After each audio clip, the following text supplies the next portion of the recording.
हमारे जीवन में सुख और दुख दोनों आते रहते हैं। सफलताएं असफलताएं नियमित अंतराल पर आती रहती हैं और ये जीवन के वो पहलू हैं जिनका सामना हमें करना ही पड़ता है। आपने पेंडुलम देखा होगा, वो सम स्थिति में कभी भी नहीं रहता।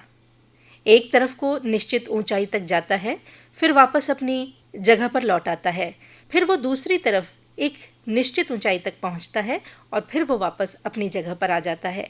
यानी जीवन में सुख और दुख भी इसी पेंडुलम की तरह हमारे साथ साथ चलते रहते हैं।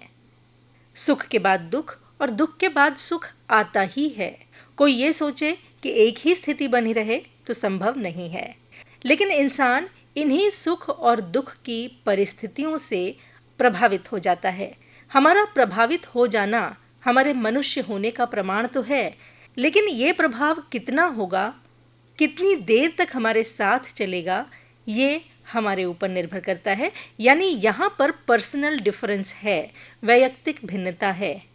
कुछ लोगों के जीवन का फंडा होता है, मैं फिक्र को धुएं में उड़ाता चला गया, यानी हर बात को बहुत लाइटली लेते हैं। सुख भी और दुख भी उन्हें छू कर नहीं गुजरते, सम स्थिति में बने रहते हैं।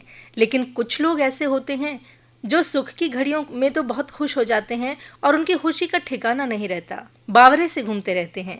ठीक उसी तरह दुख भी उन्हें उतना ही ज़्यादा प्रभावित कर देता है और वो लंबे समय तक इस स्थिति से बाहर नहीं निकल पाते।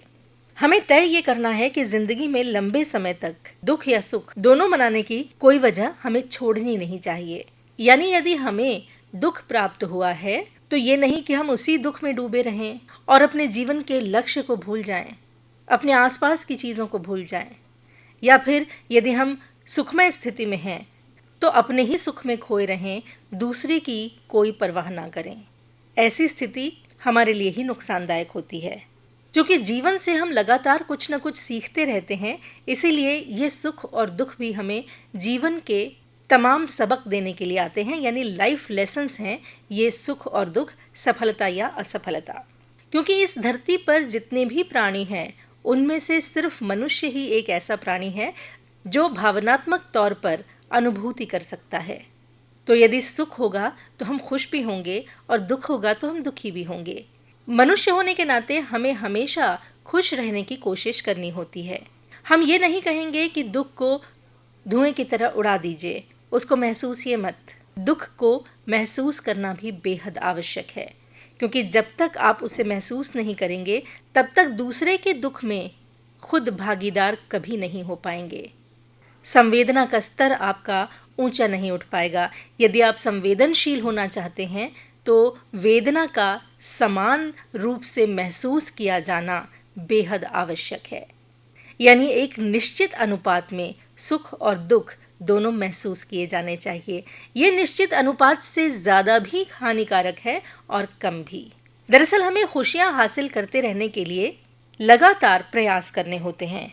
और जानते हैं खुशियाँ हमें कब हासिल होती हैं? जब हम कुछ नया करते हैं, कुछ अच्छा करते हैं। नया आप तब कर पाएंगे जब आप अपने स्किल्स पर लगातार काम करते रहेंगे, लगातार कौशल उन्नयन करते रहेंगे। यानी हमारी कार्यकुशलता हमें खुशी देती है। अब आप ये सोच कर देखिए कि आप कोई काम करने गए और उसे आपने सफलतापूर्वक एक ही बार में संपन्न कर लिया तो खुशी तो होगी ना। ठीक वैसे ही जैसे किसी भी व्यक्ति को रसोई में पहुंचकर एक अच्छी और स्वादिष्ट डिश बना लेने पर खुशी होती है, इस खुशी को वैसे ही महसूस किया जा सकता है। मुश्किलों के बीच अपने स्किल्स पर काम करते रहना एक बहुत बड़ी जिम्मेदारी भी है हमारी। हो सकता है कोई हमसे ज़्यादा स्किलफुल हो, ज़्यादा कुशल हो, ज़्यादा ज्ञानवान हो। हमें कोशिश ये करनी है कि हम इस नॉलेज गैप को, इस स्किल गैप को कम करते रहें।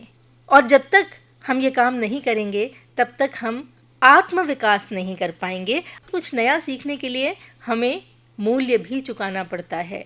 तरह तरह के कोर्सेज होते हैं नई नई चीज़ें सीखने के लिए। अपने आप को अंडररेट ना करें। किसी को ये कहने की इजाज़त मत दीजिए कि आप ये नहीं कर सकते।